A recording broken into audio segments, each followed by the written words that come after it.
Hi, I'm Tom. I'm Matty. And I'm Lewis. This is the Wigan Way, Wigan's favourite rugby league podcast.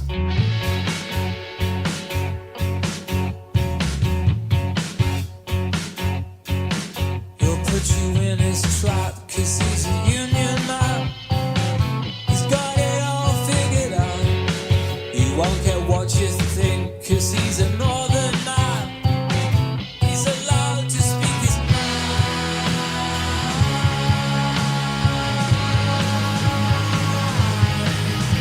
His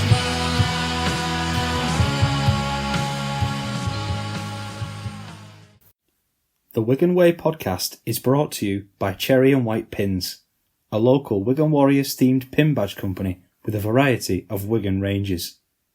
You can get free shipping on all orders when you use the code The Wigan Way, that's The Wigan Way, all in capitals, at checkout. Thanks to them for supporting the show. So we're back with another episode of the Wigan Way podcast. It's been a good week post Vegas.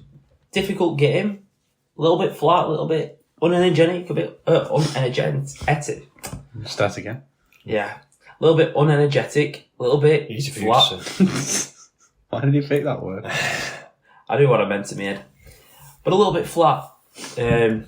Obviously coming off the back of Vegas. Expected. Yeah. I think both teams, obviously, we'll talk about the other team's result who featured in Vegas, but I think both teams was in the first half.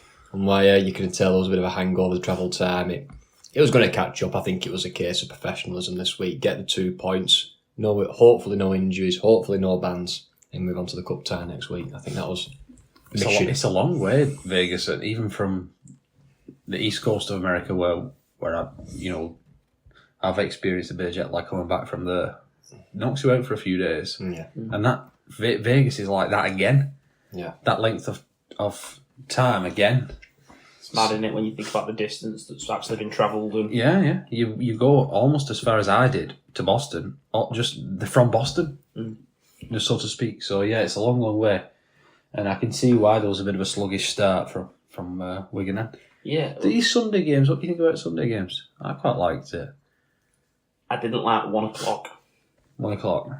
But I thought 1 o'clock was unusual. I would have been okay with 1 o'clock if Warrington were on at 4, half 4. But you know what I mean? So you could go and then watch that game, or we were on at half 4 and they played at 1. I wonder why they were both at 1 o'clock. You'd think 3 o'clock, 2:30. normally 3, aren't they? Yeah. Saturday, I'm guessing it's just the Sunday games. so you can't really complain. And maybe Sky wanted something at 1. It was easier for them. I don't know. That we're doing all this for Vegas. We'll give you a 1 o'clock slot. There was obviously 4:30 for United and Arsenal. yeah, it's a big game at 4:30. I don't know. But whatever reason. I liked it though, Matty. It was nice. Like you said, the 1 o'clock was a bit strange, but I thought a nice afternoon. We had nice weather for it. It was baking. It was. Absolutely. In Was that it? Yeah, East absolutely End, with the baking. sun coming over the West End, just hitting us all. Yeah. For the full 80 minutes. I was scared of burning. I don't know. You put your coat on. I That's had what you to. burn. I cover up. So this game, what were your expectations going into this game, really? Because I try not to get wound up about things I see on social media, my conversations with you guys. But I saw comments asking what your predictions were, and people were saying we should be winning this 60-odd 6, and Butchering them. we should be battering these men, and whatever, we should run them off the park. You can't, no matter who you're playing, really, you can't come back from Vegas and the high of Vegas to then butcher a team, not a professional team anyway. I know they've not won a game yet, Huddersfield, but they've been winning every single time at half time. And so they're no mugs. They're not going to roll over. Just because we've come back from Vegas, the all conquerors, they're not going to roll over for us, are they? They have to saw it as an opportunity to get one over. Absolutely. We're going to be tied in jet lag there because they'd love it. It's a good opportunity for us. Will have done a lot of prep on Lola here, who then dropped out 5 minutes before kick-off. Yeah. I just think it's that being as good as you think you are and whatever. And we suddenly go through a bit of a phase of like, now everyone thinks we should just win everything. I know we've won the 4 trophies last year and whatever, but that doesn't give us a goddamn God-given. Sorry, it's going to be a long episode this for me. A God-given right to just go out and put 50, 60 points on it. No. You can't put 50, 60 points on teams every week. No. At some point this year, there's going to be a 10-4, a loss that you don't think you What should the opening game at season? Yeah, exactly. 1-0 defeat. And that was toys out the pram for some people. Yeah. I just think this is effectively a week after Challenge Cup game. Well, we went. You play a Challenge Cup final, you hope you get someone lucky in it. What time of year did we play Huddersfield at home last year? I'm sure it was after a big game or after a defeat. Martin?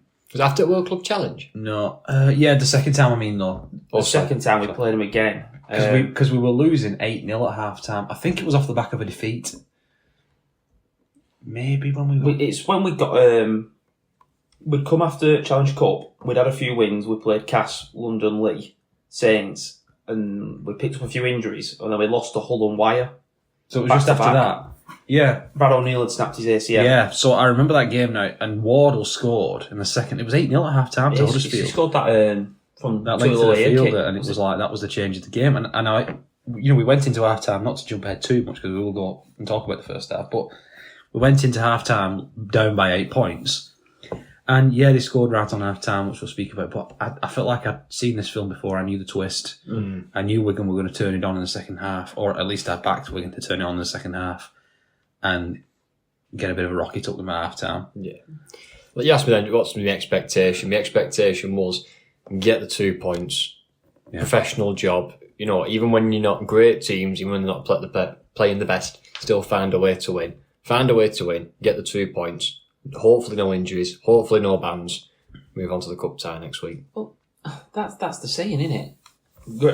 Good teams can win when they're playing well. Like, anyone can win when they're playing well. Can you not be the best team on the field? Can you be struggling because of an injury crisis or whatever reason it is, and just keep winning? Can you just pull out ugly results? And That's why you get such a reward for finishing in the top two. You deserve that reward. If you can finish in the top two over the course of a 27-game season, with the peaks and troughs that come with it, you'll have to win ugly a few times to finish in the top two. You just have to. We've seen OKR win ugly a few games already this season. This was one where we just had to win ugly. All the entertainment from last week, we had to win this one ugly. And we ended up entertaining, but it didn't look that way for a while. No, that was it. That's the thing, isn't it? It's the points that matter. It's the result that matters. Yeah, 100%. Shall we get into this game then? We're obviously a little bit tense, a little bit flat. 17,000 at the ground. It did feel a little bit flat and a little bit, like I say, coming off a final, coming off a big game, and that started off with an Adam Swift try, which sort of just, I don't know if you could say it woke us up, but actually Huddersfield can throw a bit of threat at us. Good pass. Yeah, it was a good try, this. It was a good move. And Swift, wherever he's played, has been a finisher, hasn't he? I have to take responsibility for this try. For all the listeners. As we were walking down to the stadium, I took it upon myself. I was talking about the game, and I was slagging Swift off. Well, no, you weren't really. Quite heavily. To be honest, Lewis, you say this, but you weren't really. You were saying that Swift is the main threat and no good team has a winger as their main threat. That's what you were saying. Yeah, and you usually say, like, oh, him, because he's quite quick. Yeah. Do you know what I mean? I thought, well, if that's your main threat, you're just like, oh, well, we've got someone who's quite quick. Yeah. It's like, well, That shouldn't be what your you main threat, offering, do you know really, what I which- mean? What you yeah. actually offering. And then he went and scored the first try. So then, I tell you what, you know what I'm going to say. He had a bloody good game as well. Yeah. He made some great carries. He was their biggest threat. His carries were great. He was quick, but also he was direct, and that means quick play the balls. But carried it very much like Marshy. Like, got low, landed on his front and quick play the balls.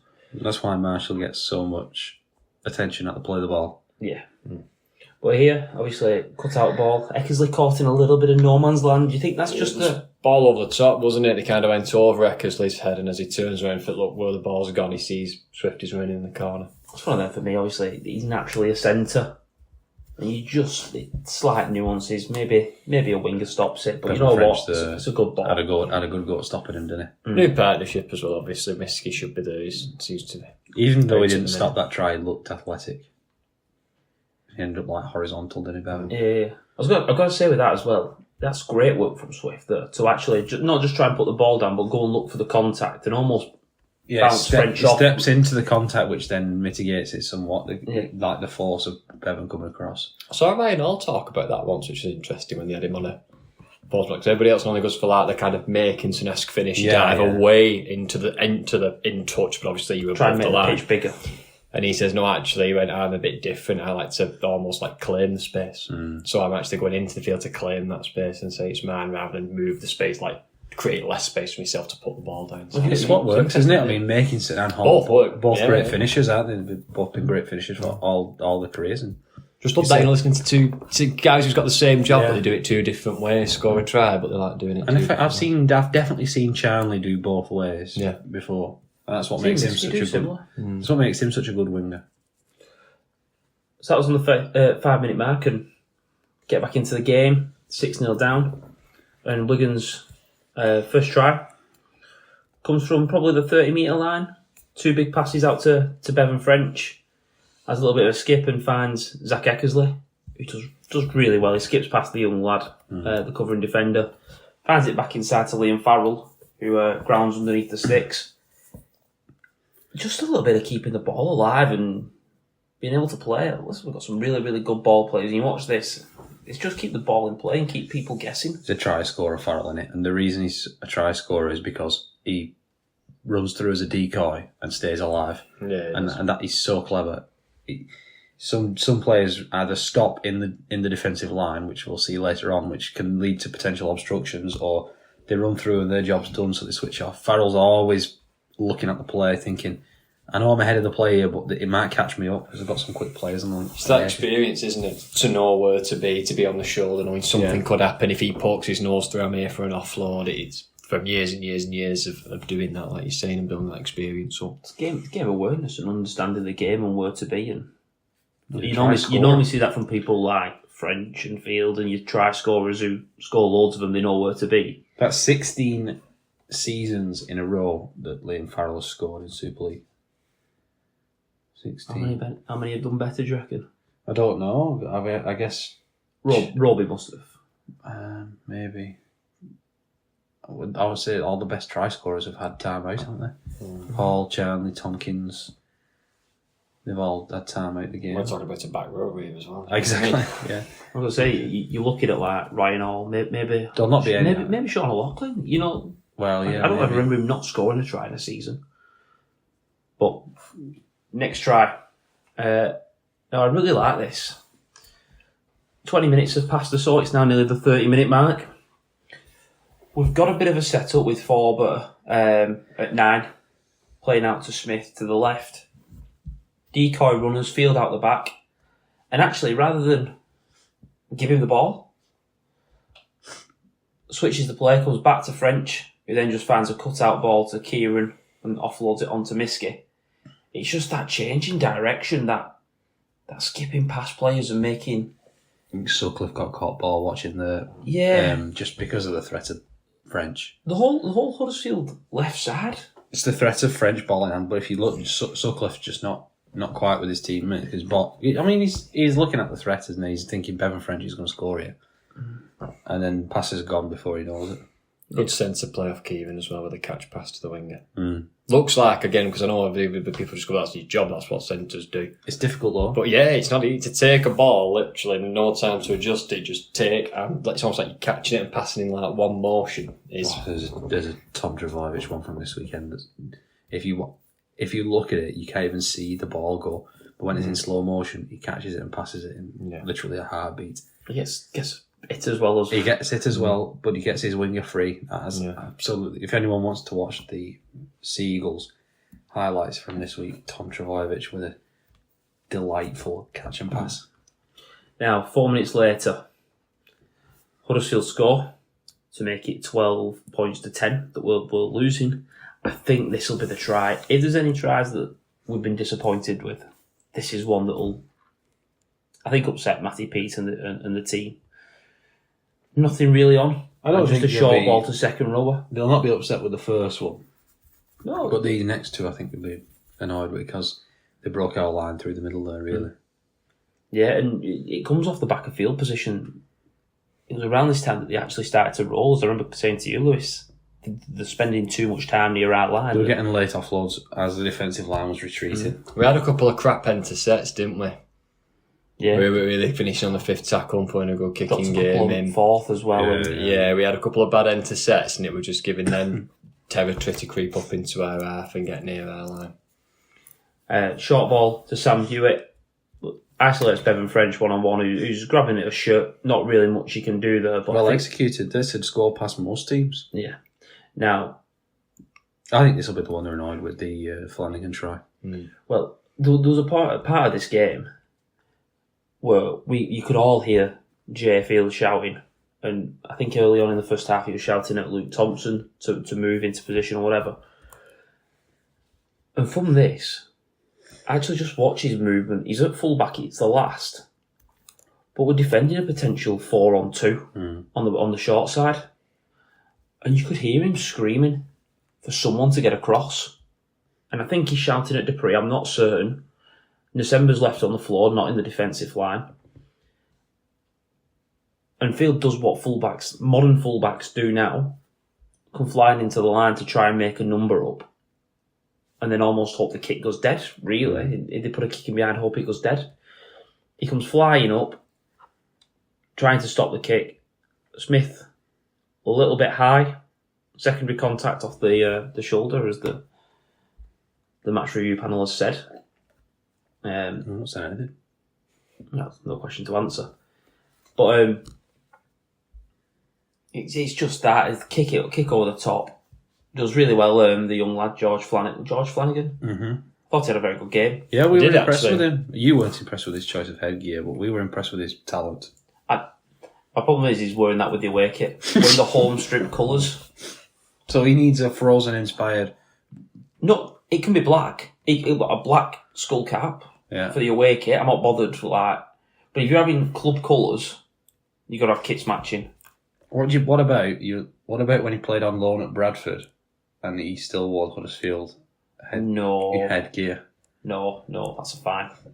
That's a massive fine. I'm not impressed with that at all. But that takes it into 18 points to 10.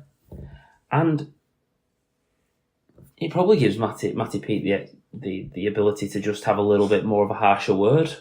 That standards needs to be up, standards need to be raised, and come out in this second half flying, really. I think my feeling at half time was if we could cut the errors down and finish the sets better, I thought we had enough individual power and stairs to get us the points we needed. Yeah. I thought if we just as a team tied up the errors, finished the sets better, Field was looking like he was going to have a good game, even in the first half. Obviously, Bevan French is Bevan French. You know what I mean? We have Wardle. Moments. It was like... We were going to win the moments. Yeah, there was a good couple. I thought if we can just play better as a team and tidy up, our individual stairs will get us over the line and get us the points we need.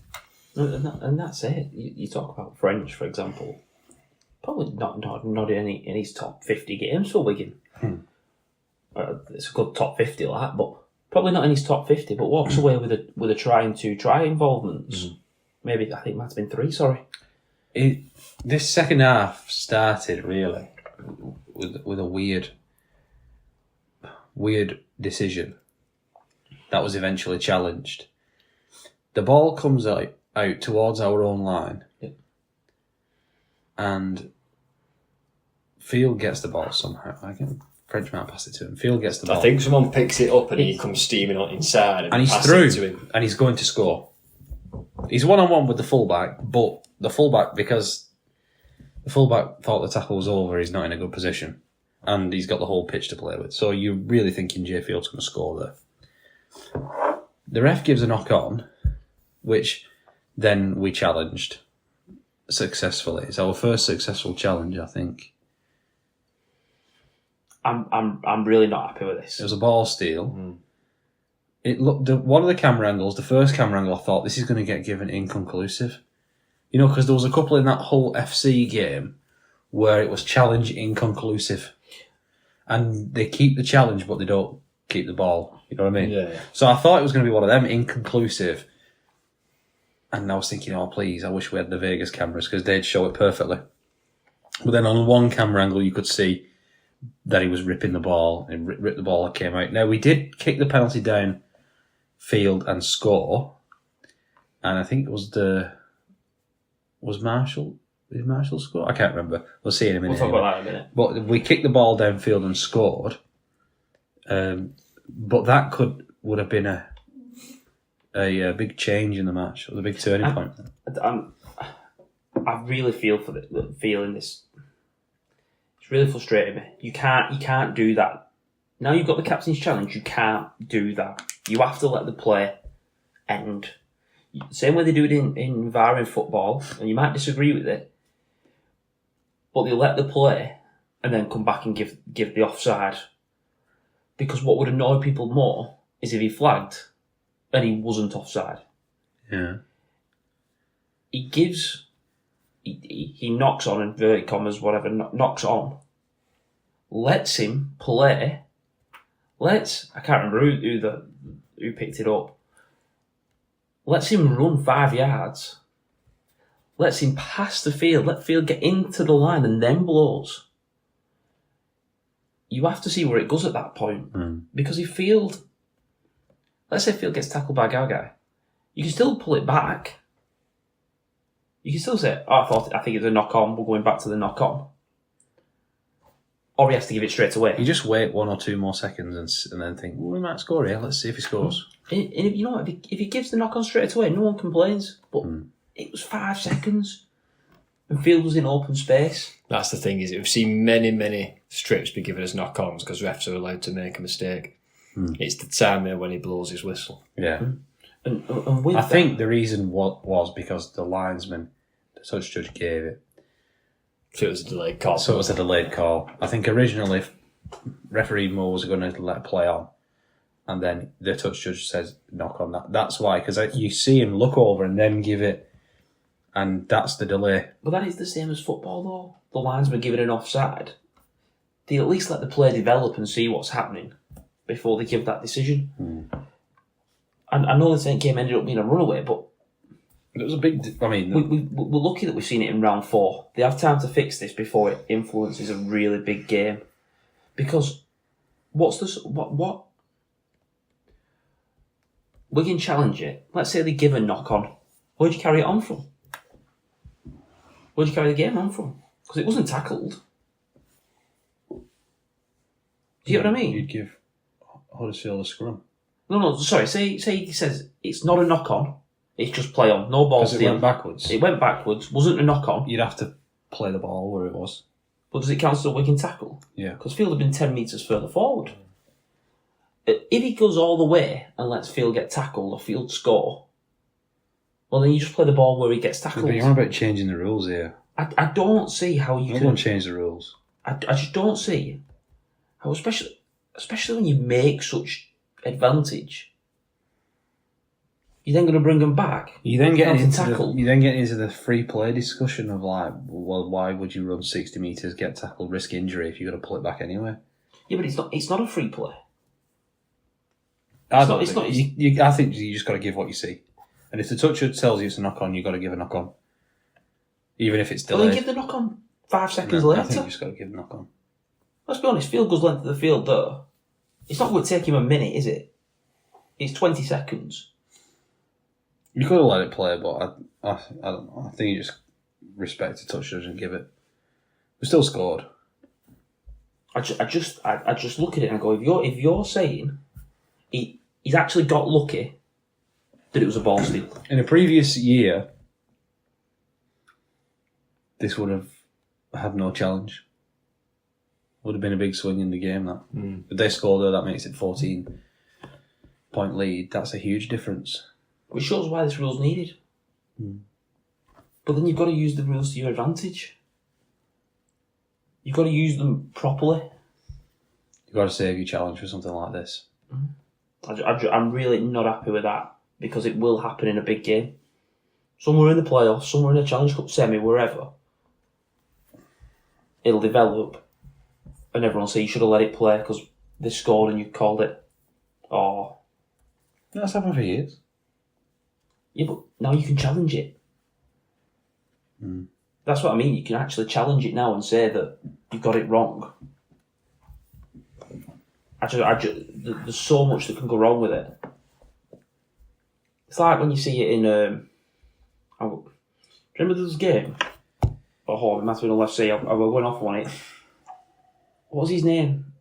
Scored for Hull, and Gildart went length of the field and scored at the other end. And he allowed that to play. Because you want to see what happens. He could have try, we never see Gildart score. I just think you've got to play it.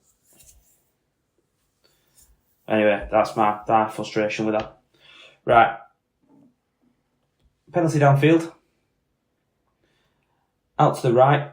Adam Swiss, one mistake, really. A little bit of a... Yeah, it just goes through his hands, doesn't it? Yeah. Bit of a messy kind of everybody grabbing for it. It's Farrell who comes up with it and plonks it down. Goes to the video ref, goes up as a try. And I think it's confirmed it comes off a Huddersfield player's hand, goes forward. But you just said the NRL cameras there, they were so much better last week that I felt like you could actually see what was going on. And I just look at that and it's just hands. It must be so difficult as a video ref to see what's going on there. That one wasn't too bad though. I think when it's... Must be easier when it's daylight.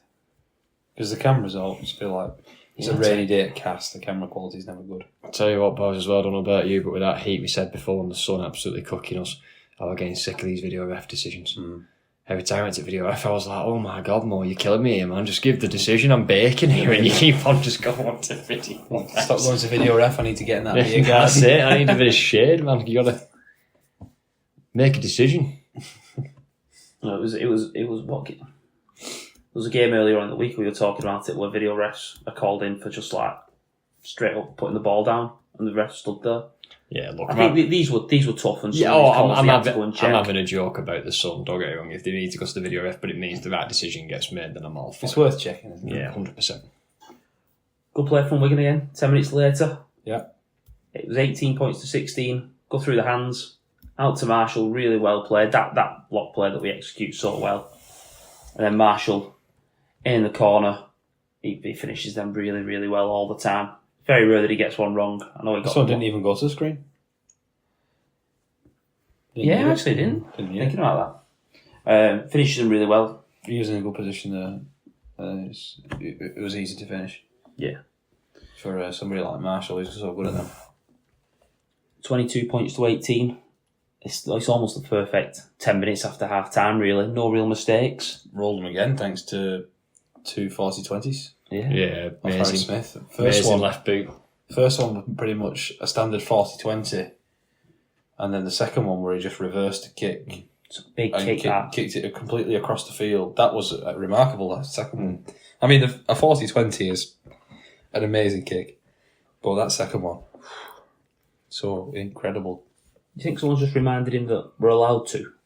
I can't remember the last time we kicked a 40-20. It's not something we really ever... Usually, we wouldn't point kicking one against Warrington because we were always...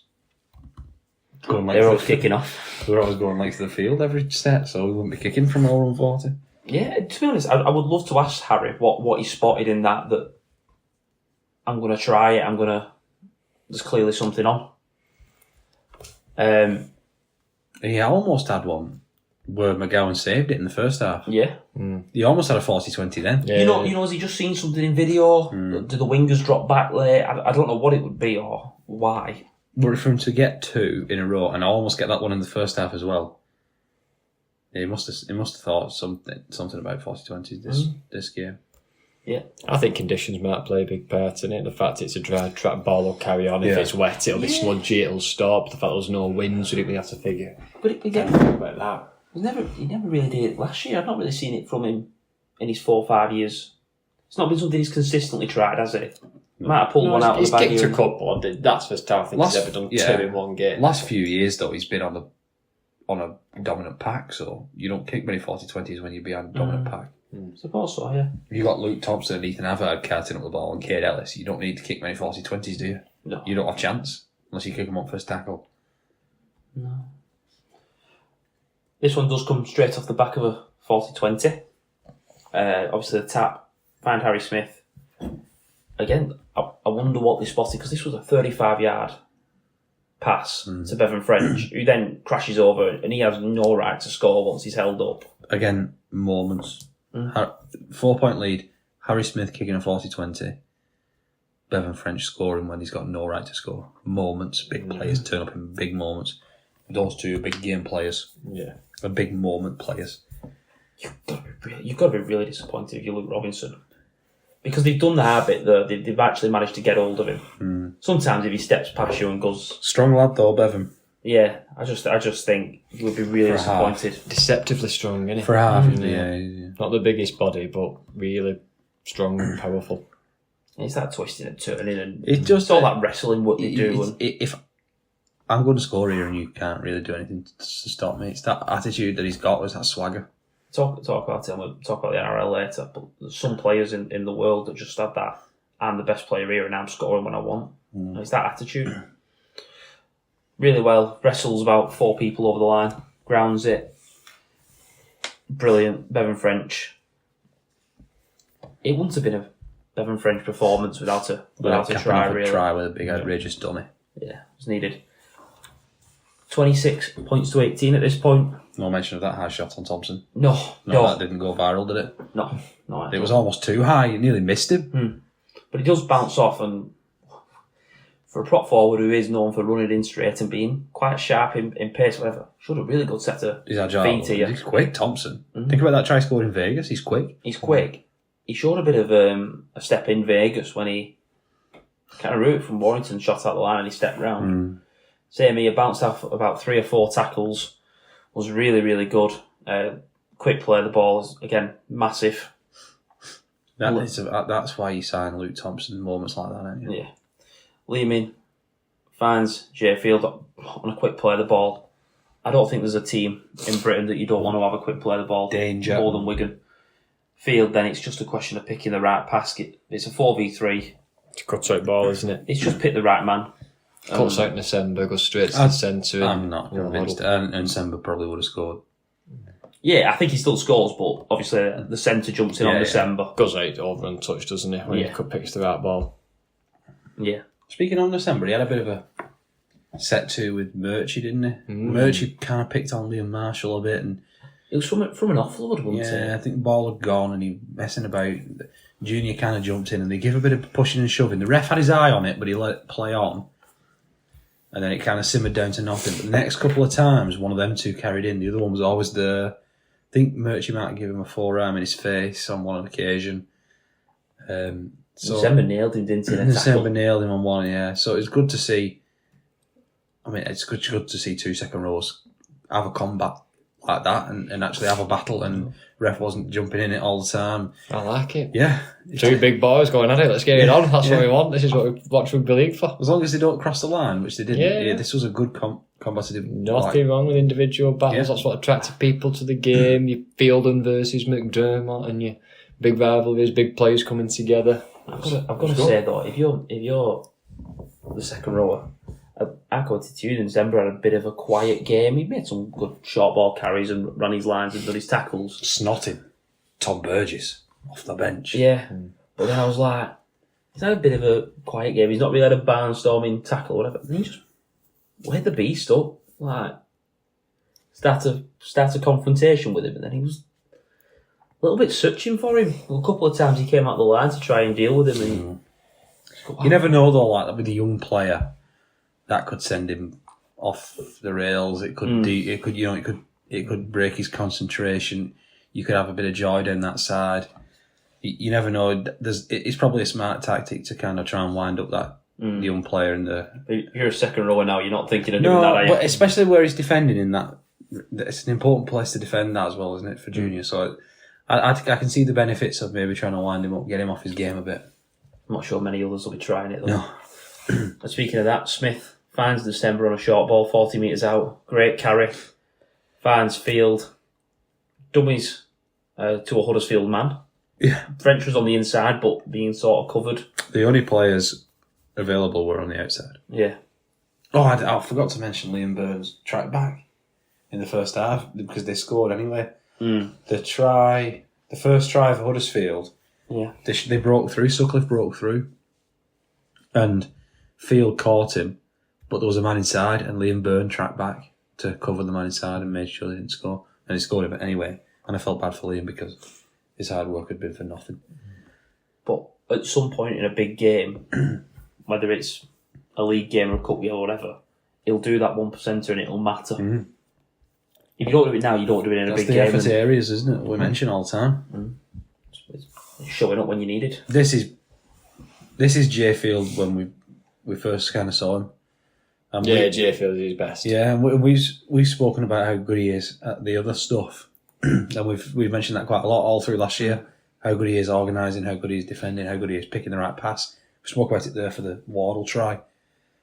But this is what people pay money to see. One thing we noted during the game was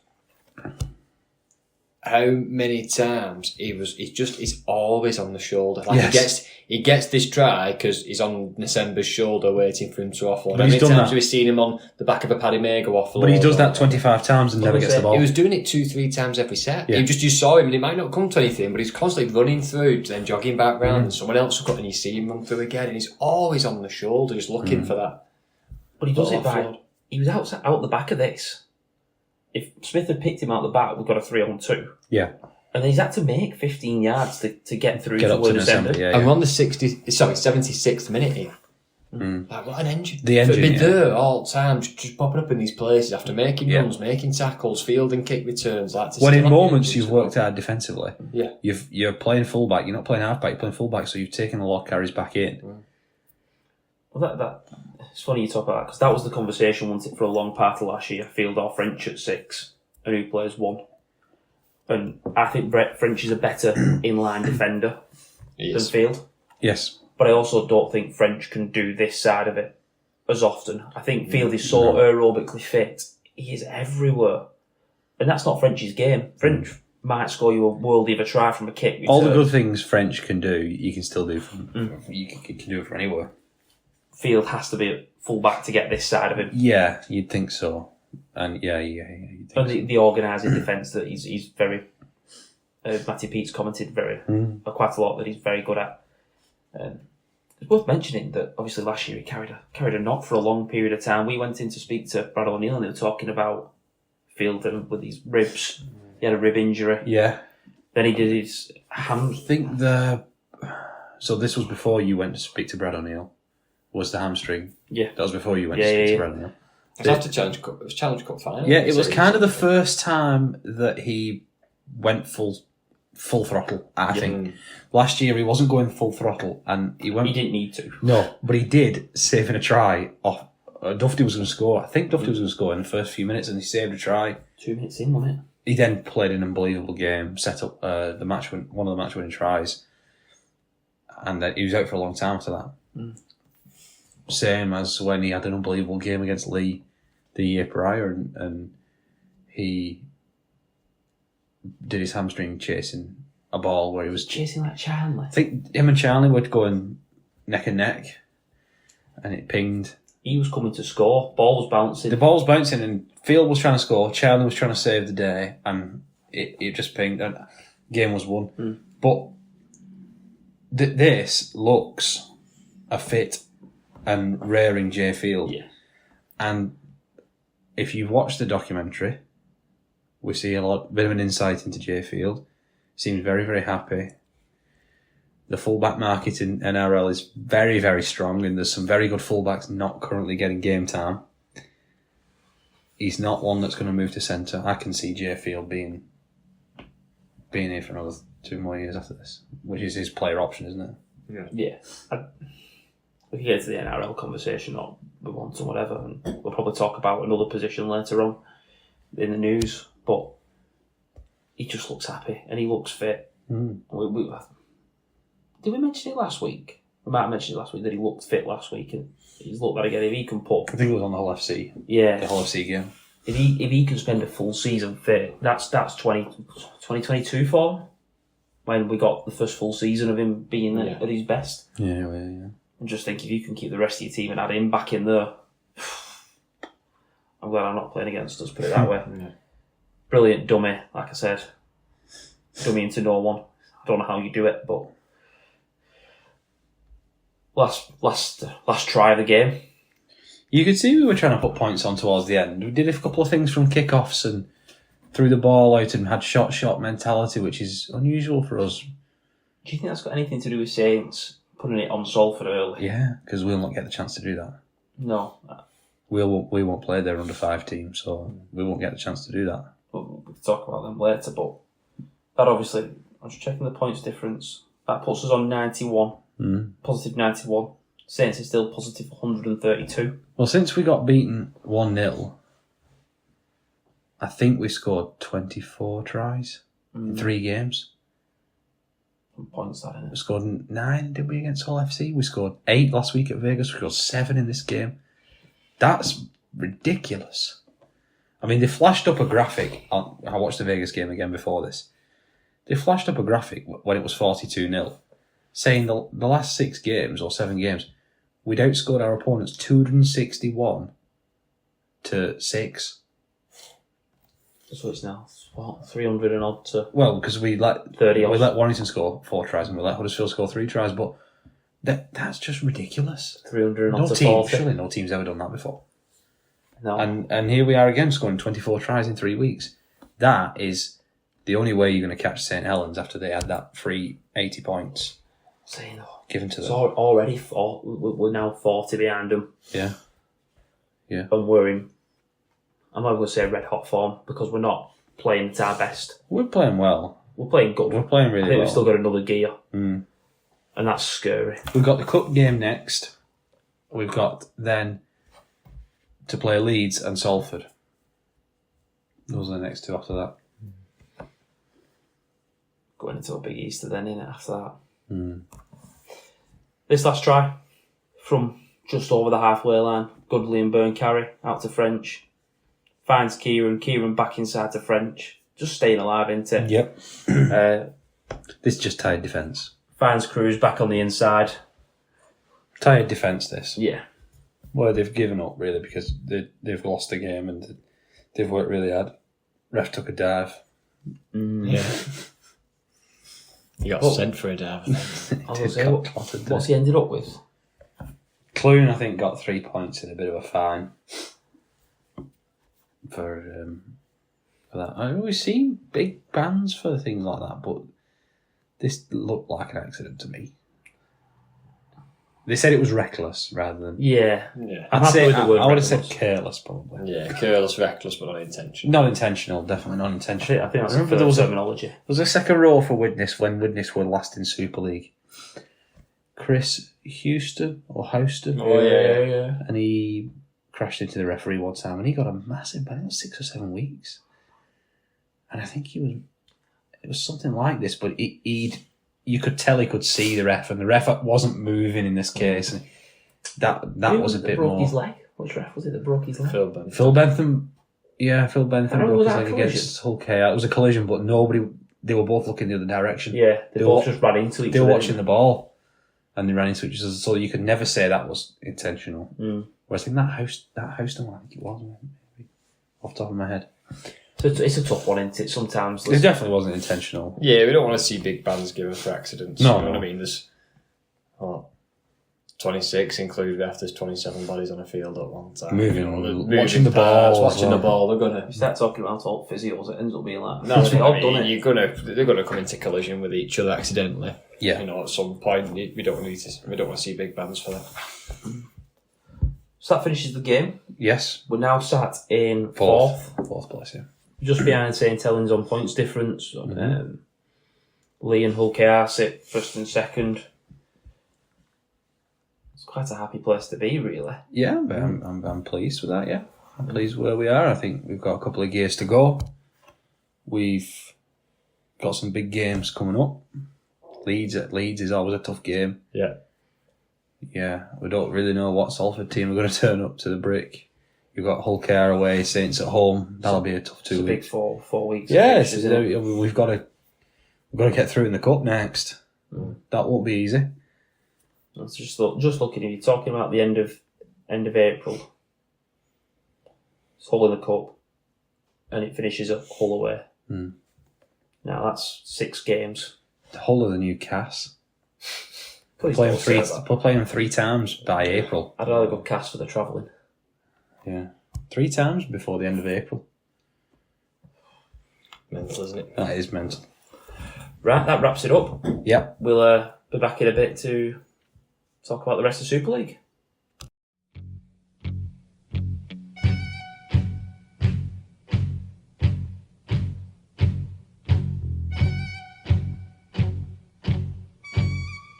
Matty, you've been looking around Rugby League this week. What's caught your eye? Yeah, well, first off, my try of the week is a score by Xavier Coates in the NRL. There's a few to choose from this week. The Coates himself got a double of very impressive tries, but there was a team try where the ball ends up going through the hands. Pappenhausen with a dummy and go, show and go, pots it through the hands. Then an audacious ball over the top for Coates to score. So if anyone wants an entertaining 5 minutes, then that Melbourne first half, where they just absolutely ripped them to pieces. They were frightening, weren't they? Coates' second try was a good enough the kick as well. That was the first try, I think. Yeah, I think yeah, he His other try, not his second, his other try. Yeah, his other try, but it was a good. He scored 2 great tries in that game. Pappenhausen was frightening. He Yeah. blew 2, didn't he? Yeah. So Coates gets try of the week. Shot of the week was Tyrone May on Johnny Lomax. Yeah. Halfback on halfback, read the play, shot out of the line, an absolute rib destroyer on Lomax. The man's got kids. I presume, just to quote JR, the man's got a family. Yeah. That was an unbelievable shot from halfback on halfback. And then player of the week, go with Herman Essa. Hull FC prop. Very good game, this game. Yeah, it was a great game. We'll talk about it in a bit, but he scored a try. He had an offload, what led to a try as well. 44 tackles made and only 1 missed. And 162 metres. An average gain of 9 per carry, so obviously put himself through the middle. That was the top meter maker for Hull. That 162 as well. There wasn't a break in that. Was the was 30 or 40 of them. He's made Oh no, he's 17, 18 big carries though. for a prop to make that many tackles and that many metres. Look at Hull FC. They need some support for him. I know they've lost They've Liggins now. just signed a few big bodies, though, haven't they? They've just signed a few, bringing them in. Build a forward pack around it. Yeah, they should be. Yeah, good player, isn't he? Yeah. So that's my eye catchers, my 3 eye catchers for this week. Lewis, the news. What's making the news in the world of rugby league? Yes, I've been scouring the news. So, Tyrone May, obviously featured in Matty's eye catch. His relative, his brother, is featuring in the news. Taylor May, who plays for the Penrith Panthers, has been confirmed by Peter V'landys, head of the NRL, that he is allowed to play, as the charges that were previously brought against him for domestic abuse have been dropped. Yeah. The charges have been dropped. He's not been proven guilty, so therefore they've said, right, he's allowed to obviously return to work and represent the club and the NRL once again. So Penrith fans can expect to see him back in action soon. Sticking over in the NRL, Dylan Brown currently plays 6 for Parramatta. He has signed a 10-year deal with the Newcastle Knights, reportedly worth $13 million. That's 13 million per, or 13 million over 10. Over the 10 years, or over the 10 years. That 10-year contract will see him 13 million. I'm sure I read it makes him the highest paid player in the NRL. Well, that's just ridiculous. Because Is it with these He's a good player. deals at the minute? Yeah. I'm going to say 2 things. One, we talked about the fullback market. That might collapse the halfback market. I think I know what this is, because this is an American sport. There's guys getting paid who've been retired for 30 years. It's a salary cap thing. So you say, well, we want to pay you 13 million, but we're not paying you 13 million over 4 years. We'll pay you it over 10 years. So then it doesn't count towards the salary cap as much. And I think that might be what they're doing. Can you imagine Dylan Brown still playing 6 in 10 years? He's 26 now. He'll be 27 before next year. Perhaps he will, but he'll not be worth this in 10 years. So I think what they're saying is let's get the long contract so that it doesn't count too much on the cap, because halfback money is going to go astronomical. But do you not think if you're the Knights now, because you got a large Ponga must be on $1 million. Yeah, but this tells me Ponga's not playing at the Knights. Well, yeah. He's going to be leaving. But you sat there going, actually, imagine if that's the case, Matty. 1 point, and he retires after 7, 34, whatever. You've got 1.3 million of your cap. trapped away on a player that's retired. Yeah. When, But they're looking at the way the cap's going up. The cap will be bigger in 10 years. so what you would assume there's no inflation contract. I think they're taking a bit of a gamble on the salary cap either being abolished or going up massively, which it might do, and half-back money going up massively, which it definitely will because it's next. My other point was going to be now. You tie down your 6 for the next 10 years, or the next 6 or 7 years at least. If you can tie down your 6 for we might look back in 6 years and think, actually, that's a good deal. Because we're getting paid $13 million for 4 years for a half-back. He's a good player after all. He's not the best. Good though. He's not the highest paid player in the league, but Isn't he top 10 half-backs? that set the bar for half-backs. Is he top 10 half-backs? If you're Jerome Hughes or who else? DCE, you can't really include DCE or Reynolds or whatever. But look at Ben Hunt. Ben Hunt's just gone to Brisbane. Could have had him for 2 years for same money. If you're Tom Dearden, you can walk into the next contract negotiation and say, well, I want at least that because I'm better than Dylan Brown. And Dylan Brown never really played well without Moses. You're Scott Drinkwater. You're Moses. Whoever you are. Moses was more important to Parra than Dylan Brown. Yeah. Interesting to see where this is going to leave. I believe Will Price is still out there with him, isn't he? Obviously, I know he's not. Well, he played a couple of games last season, but then went back into reserves. They kind of dragged him in and out the squad. But I wonder where that's going to leave him now. They had that big issue last year.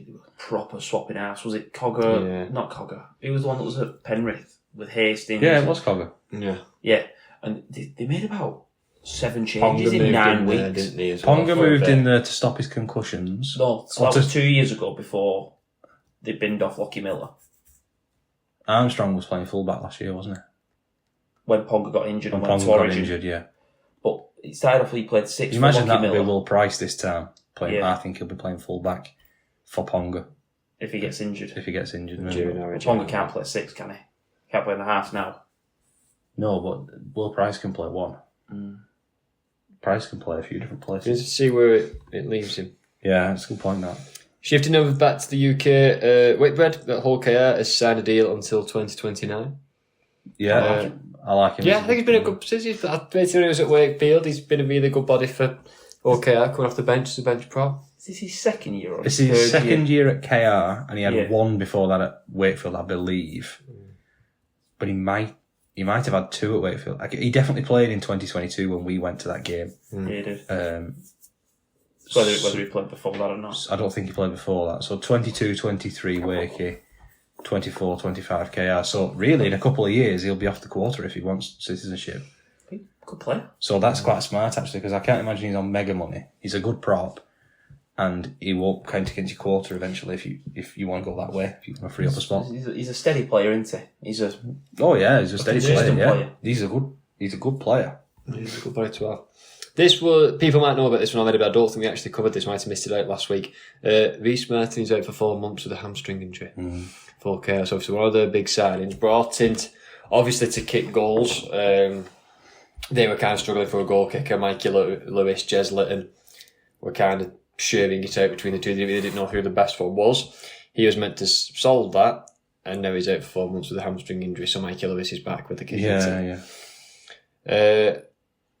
A shame. It is a shame. This one. It is a shame. We like Rhys Martin, don't we? And I think he was one of the premier players of the competition, someone you could market the game around. We spoke about last year. Yeah, definitely. I mean, I think as well as like seeing how we go at Hull KR with the additions they made to the pack, bringing in Jawara Hargreaves. Obviously, Tanganoa went really well from last season. We've just spoke then about Whitbread. So we're kind of adding. We know the back line is fantastic with players like Gillian, Budgie, and Broadbent. Tom Davis now. You've added Tom Davis. Piseku. The back line's fantastic, and they're starting to muster up these forwards to get competing. And then it's obviously this has happened, so we'll see. They'll have to see how they go without him. And then final piece of news this week, which I bet everyone's sick of hearing, but we have to keep talking about it because it does keep on. It keeps making the headlines in the rugby league world. Salford, the saga continues. Before we go into it, did you get IMG points for the amount of tweets mentioned for Salford or for your club? Because this all got interactions. You get interactions. That's a shame. Points Just for tweets, people complaining. No. they'd be on loads. Yeah, it's a share this for us. So where we currently stand at the minute with it is the salary cap dispensation was put back on them. Yeah. They still did field a relatively strong squad despite that for the game this week. That hadn't been paid. Yes, well, that hadn't been paid by Salford, is the rumours we are hearing. So we don't know the validity behind these claims if they are truly 100% accurate, but allegedly there are rumours in the Twitter sphere that essentially the RFL has stepped in and paid the players so that they actually did take to the field, because I believe Salford players were making it very clear that they would refuse to play if they hadn't got paid. It comes into that thing then of what do you award? Would it have been just a win to Cass? That brings the integrity of the game in. I read somewhere reading about, do they end up talking about relegation? Getting to that point. There's a really funny moment on Saturday where there was a football family member asked if the football team was under a work to rule strike. You know, where you go into work but you don't do anything. Right, okay. Apart from like the very bare minimum of your job. And I thought that's quite a funny concept, that, of a football team or rugby team on a work to rule strike. Yeah. So you're still turning up to the game, you're still doing the warm up, but then what do you do? Just stand around and let the team score? Yeah. You don't even put an effort in, you don't even try and stop them. It's bad, isn't it? It is. Considering they've just said that the RFL have been asked about it and they've got no comment. Yeah, it's very weird. So this time last week they hadn't been paid. We spoke about that they hadn't been paid, and then it was, they've been paid in time to play. They played the game, good game too, which we'll talk about in a bit. The result almost for this doesn't matter. And then there was a couple of journalists saying the RFL paid the players so the match could go ahead and gave them an advance on the money. Then there were a couple of journalists that said, actually, that's not true. That's wide of the mark. Salford paid the players. And then it's still not gone away, has it? No one's actually confirmed. No one's actually confirmed one way or the other. Apparently they have got a money investor. There is money, I believe, to go, but then why are they still not getting paid? Don't know. Like, it's all very weird, this. It's all so secretive. And I'm going to be honest, I know I went off on it last week because it's been bugging me or whatever. The talk was that the RFL should just pass the checks. 2-3 weeks ago, they should just pass the checks. It's not about that anymore. And then we come to this, and they're telling players they're going to get paid on Friday. This is the last week. They didn't get paid after they played on the Thursday against KR. Was it KR they played all the week? Yeah, I think so. So they got told they were going to get paid on the Thursday or the Friday. They didn't get paid. It was on the Thursday game, yeah. Then they got told it was the Tuesday. Then it was the Wednesday. Then it's an issue with the bank for fraud. We don't know what's happening, do we? And that's the frustrating thing. The players Salford don't know. The players don't know. I don't think Paul Rowley knows. And I don't think rather than blaming the RFL, people need to have a look at Salford and say, be honest with your players. That's the frustrating thing, isn't it? It's a very frustrating thing for the league, which, all in all, apart from this, has had a very positive start. The 1-0, as much as we were on the wrong end of it, created a lot of headlines and created a lot of water-cooler discussion. Vegas, likewise. Crowds are up. Viewing figures are up. Sky Sports Plus has worked, as far as I'm concerned. I've not seen anybody complain. One bad game, and then it's been fine since then. I've not heard many people complaining like they were last year. The documentary for Wigan obviously came out. It feels like we've had a really positive start to the season, except one of our teams is in this limbo period, and at the same time has lost 4 matches. I don't get where it goes from here. Because even if the money comes in, the cash comes in as a player, you're going to want to keep at that club after what you've been doing, or would you be heading for the exit door straight away? The way it works at our they're not our landlords anymore, are they, Latics? They're our housemates. Our housemates, when they didn't pay their players, they could leave in the summer for free. They could effectively say, well, you broke my contract when you didn't pay me, so I can break the contract and sign for another club for free. So you might see that happen at the end of the season. Which you can't really blame the players for. No. If it happens again, you start getting in the parts of like, not only people not playing, but suing the club. Like, it's a breach of contract. Yeah. It can get really messy really quick. Yeah. And if they send Salford down, players all have left. Like I said last week, players all left family members in countries and moved house and will have moved clubs for the chance to work with Paul Rowley or the chance to play for Salford in front of those fans. And now they're in a situation where they probably shouldn't have done that in their heads. I know this is slightly off it, but the big talk of the NRL wanting to get involved, they would want a Salford, a Manchester club. They definitely want one. Yeah, 100%. And if Salford get relegated off the back of this, and this carries on and it leads to that, Salford will struggle coming back up. The fan base, Do you think it has a massive side effect. This. Do you think that the new Manchester club would inherit the fans and the stadium and Kurt Hegarty and some of the players even? Because the NRL talk is like this year, before the end of this season. There's a world where that happens and it's an entirely new club. You wouldn't want to see it, but it's better than nothing.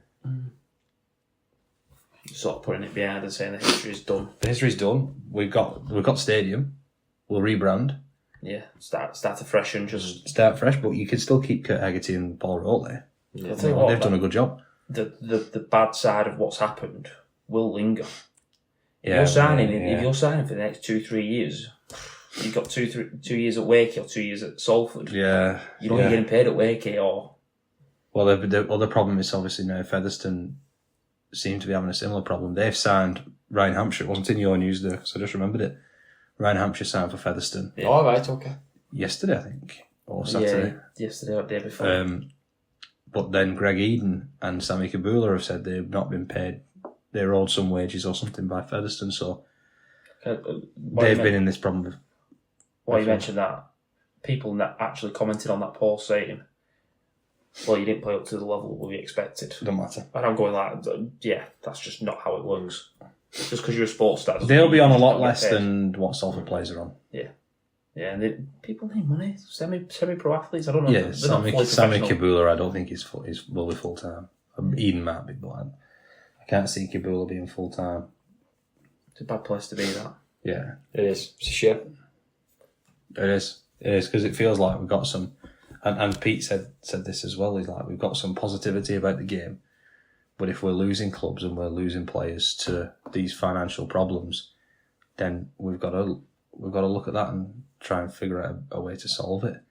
Yeah. Talk about good news, whatever. Next round's Challenge Cup. If you get a couple of good quarter-final draws or a big upset, who's the championship team that's playing Bradford, against? Salford. Could be an upset there. You get Bradford through to quarter-finals. There is a couple of other championship teams as well. It's really good momentum. You just sort of want this done and ticked off, and let's not talk about it ever again. Yeah. It doesn't seem like it's going to happen, does it? No. No. There's more to unfold with this story. Yeah, unfortunately. Right, we'll take a quick break. We'll talk about the rest of the Super League.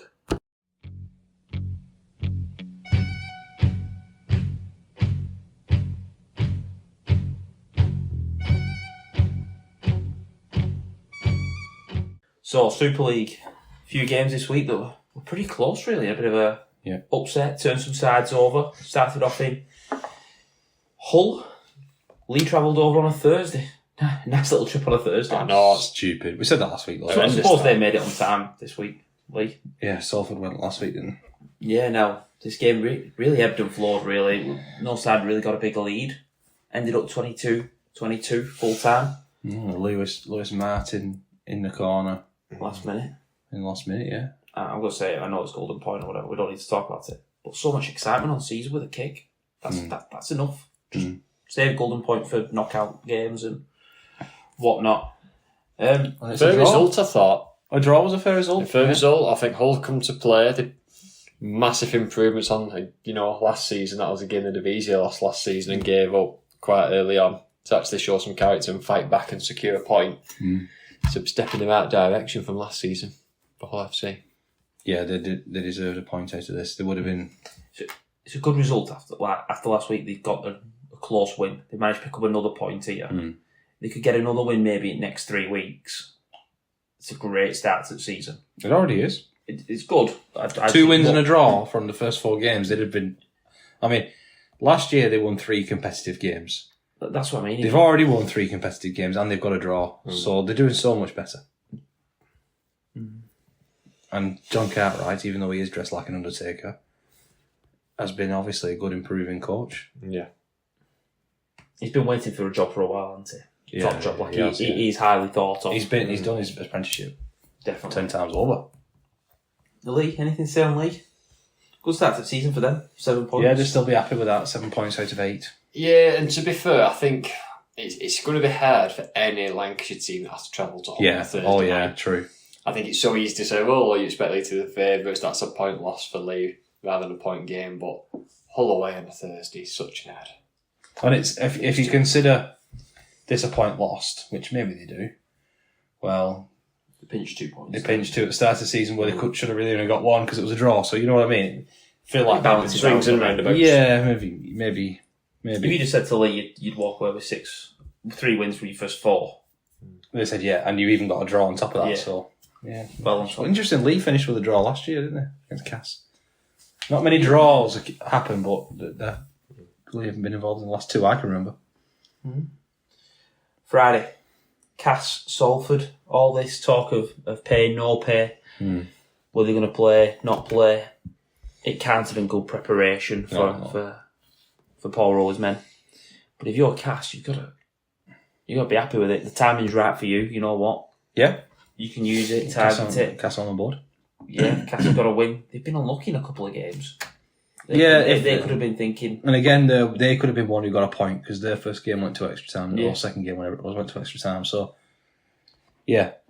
So, good performance. Sexy Tex kicking 5 from 5. Sexy Tex, that was the difference, really. Yeah. It's unusual where we're thinking about Sneed against Sexy Tex goal kicking. Yeah, he didn't miss any Sneed, but... No, Sneed didn't miss any, but Tex had a couple of extra shots, didn't he? And then there was the shot right at the end from right in front. So, yeah. And a great winning try from Rimbu. Yeah. Very good play. That was good. Week off for Cass now as well. Obviously, they Cass get got a week off, yeah. Week off, that'll help them just reset and whatever. Yeah. Bit more training under Maguire. Salford, you can't really expect them to perform with what's going on. No, but they are still in the cup and they will be expected to win this game this weekend against Bradford. Yeah.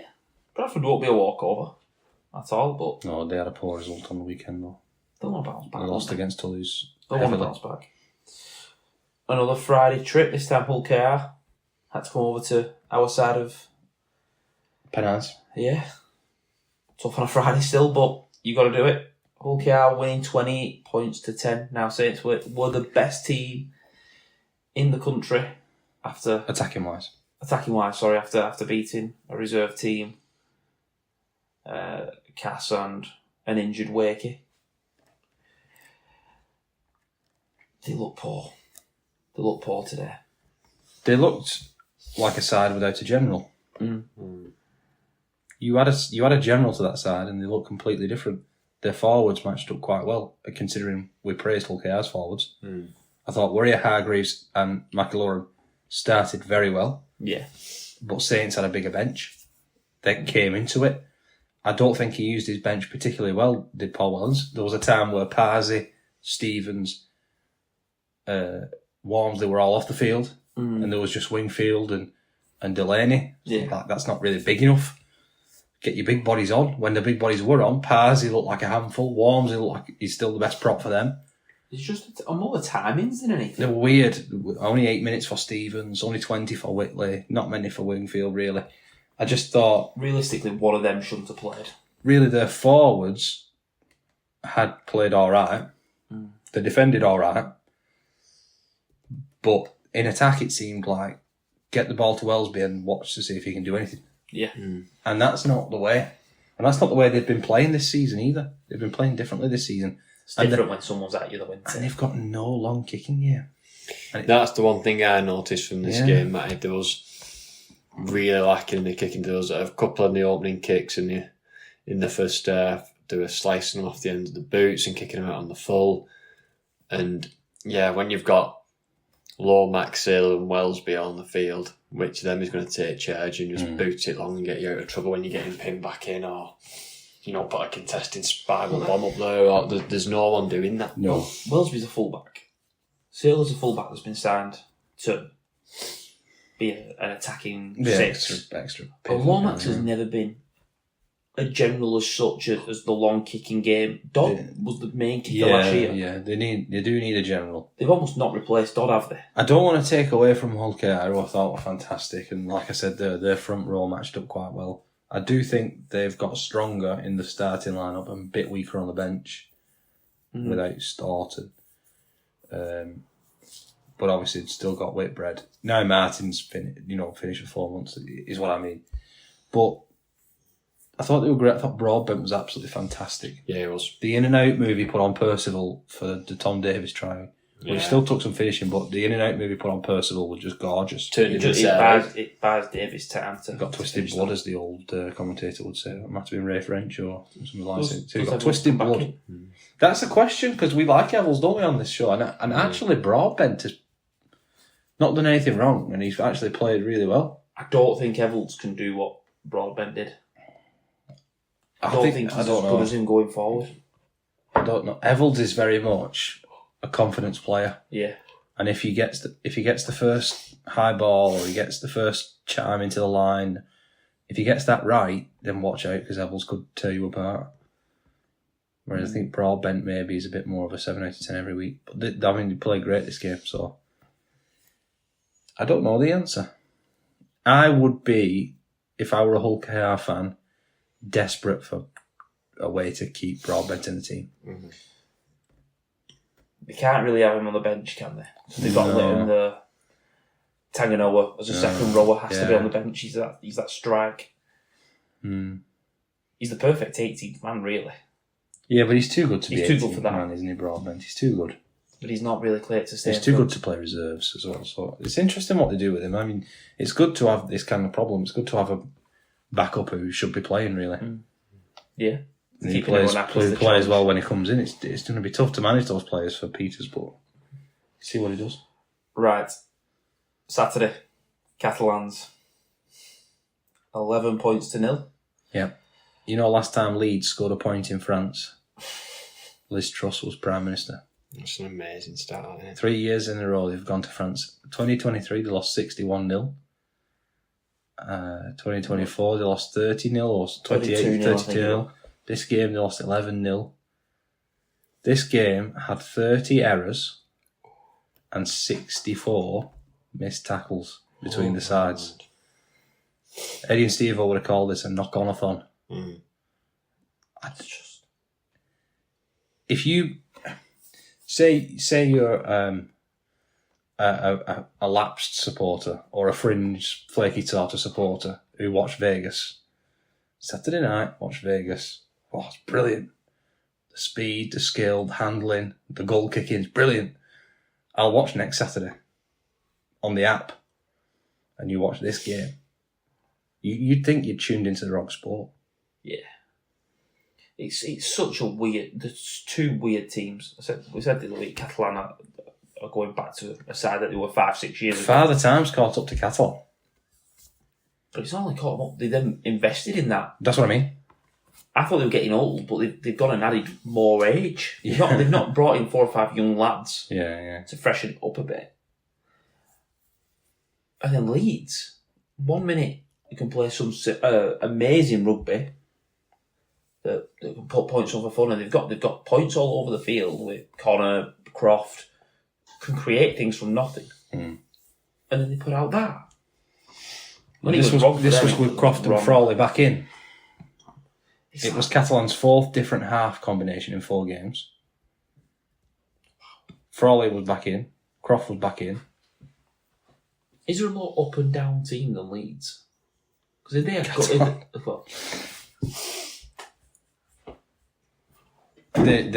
they are unpredictable. They're unpredictable, Leeds, but they were last year. They go on and dazzle us at Headingley and beat us by 24 points, and then you go and turn in the reverse fixture a dreadful performance against us. But I don't actually look at any player and think that's a consistent player. You know, when you look at your squad and you go, he's an 8 out of 10 every week. I just don't see that. It's a weird one with Leeds. There's more. I don't think we really know much about Leeds yet this season. Do you know what I mean? I feel like the opening couple of games you could say they've the season will be defined when they come against the big teams for me. Do you know when they come against us, when they come against KR, when they come against Warrington, how they're going to hold up in there? They're going to go missing, or they're going to stand up and play. And Well, I they've think got that's what I'll tell them. Saints this week. Yes, It'd be a good test for both those sides. it will. Good for Catalan, though. I'm pleased for McNamara again to win on the board.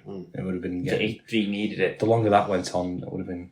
He needed it. And Sam's back now, which adds, Yeah, Sam's back. adds yeah. a level, doesn't it? It wasn't a game I'll be watching again quickly. No. I don't think I'll choose to put that on. Sunday, same time as us. Warrington at all Yeah, against Wakefield. disappointing you couldn't watch it live. But I suppose with it both being Vegas, it makes sense. Yeah, the Vegas returnees, as they were billed on Sky, Yeah. the Vegas returnees played. I believe Warrington came home Monday or Tuesday, and Wigan came home Tuesday. Yeah. So there's plenty of preparation time. I think the train Thursday. It's similar return Yeah, times. yeah. But this is not a performance Sam Burgess will be happy with. Really. Oh no. 4-0 up. Pretty strong in the first 10-15 minutes. And then it just becomes a bit open. Half time, Wakey winning 12 points to 10. I think with this one, what will be disappointing would because there was a few soft tries through the middle. Yeah. And there was I think the Staunton try where he just got a rampage through the middle.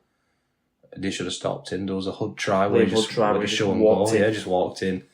And then the worst one for me would be the try. The big prop, Caleb. Yeah, Caleb Hamlin Uele, where he just a one-out pass from Nam with no frills, no disguise. It looked like you were setting up on a post. Yeah, it looked like he was surprised to get through. Just a one-out pass. It's a weird one. I think the Cup this weekend coming up is a very good time for this to come to Warrington. Because they're playing Widnes. Should win that. get the win. Yeah, should get the win. Probably, without no disrespect to Widnes, but quite comfortably. So it just gives them a week, get back to winning ways, may advance in the Cup and then get back on the league from there. If they had lost this against Wakefield, then they had to, go to KR or, play. That would be a real That would be a proper, that would take the wind out of the sails. I think a bit of a easier game in the Cup. Make sure you win it, get back to your winning ways, use it a bit of a reset. We've had Vegas, we had a bit of a dip, we had a bit of a hangover from Vegas, and now we can get back to where it was before the trip. It is worth mentioning there was no Ashton, no Dufty, and no King, and those three are important players for them. And they dropped Ollie Leyland. Stephen Bradford came into the house. Yeah, and Ty came in for King, and Kai Taylor played fullback. So there's the three big misses there, and were they all injured? I know Ashton's injured. they're all injured. If they're any length of time, I know we're looking into the future. They've got a tough month or so. I don't know if they are or not, but Ashton looked bad when his boot came off. That's never a good sign. No, it's not. No. Widnes. Wakey, very good again. What a start for a You've got to be side. pleased. If you're Darryl Powell, you come back there where you were hounded out, basically. Yeah. And I know, I'm not saying they were wrong to get rid of him. They were in their right to get rid of him, but for him to come back there, he's been a successful coach in the past, and he's had success since then. So it would have been nice for him to go back there with his new team and put on a bit of a show. So I think going into the Championship for a year has done him well. Just a bit out of limelight and just build where it's not really in everyone's face. Built a good side though. Yeah, he probably needs to get his confidence probably back as a coach, you know what I mean? Moving from Castleford over to Warrington, that was meant to be the big one. It's right, can he now bring about a grand final, whatever? That must really knock you. Yeah. Do you know what I mean? You from the shorts. It was very high, low as well. It was to make you question yourself a bit. It's like you're saying, a bit of time out of the limelight, go to the Championship, use it as a bit of a personal reset, get back to what you know as a coach and your principles and moulding a team for what you stand for. And then he's got a perfect thing with Wakefield. He's got a very ambitious owner who wants to invest and backs him. So buying good players. They signed some good players. Yeah. We talked about last week. 100%. And they've invested off the field as well. They have. Which actually always translates onto. I know a new stadium or a stadium improvement or whatever. There's always a dip. They always talk about the dip, but there's always a rebound from that. More fans come through the door and more energetic fans and all that sort of stuff. So The fancy themselves next week at Huddersfield. Wakey. Yeah, Oh, I think yeah. they'll fancy winning against Huddersfield. I think they'll back Snatched that themselves. up, wouldn't you? Two wins in a quarter final. So they'd be in the quarter final, yeah. If they win Yeah, against they Huddersfield. beat Huddersfield. They'll be in the quarter final if they win that, yeah. Yeah, and then anything can happen. If they win that quarter final, they'll be making shirts again, 80 minutes from Wembley. Yeah. Yeah, I'm not talking about that. I'm not talking about that at all. That was before we started this podcast. That was 2022, wasn't it? Yeah, it was. Good round of Super League. It was. Yeah. Some teams with a lot of questions to answer. Yeah. Some just gliding, sort of sliding along. I'm liking Super League again this year. Some really good games this week. Holland, Lee come to mind. Saints KR comes to mind. Spoiled with some really good games this week. I hope it's the The week same. after in the Vegas as well. Challenge Cup. There's only 2 games on TV and one of them's ours, which is a bit annoying, but I'm looking forward to catching up with the rest of them on the highlights. Yeah. Tell you what, after a month, 4 rounds of Super League, would have been nice to do predictions now, and I think a lot of would have changed really based off the first 4 rounds. So yeah, Huddersfield might be a bit high and Salford might be a bit lower. Yeah. On that note, we'll call it an episode. Yep. Thank you for listening. Matty, Lewis, thank you for joining me. Always a pleasure. Always. And we'll see you next week.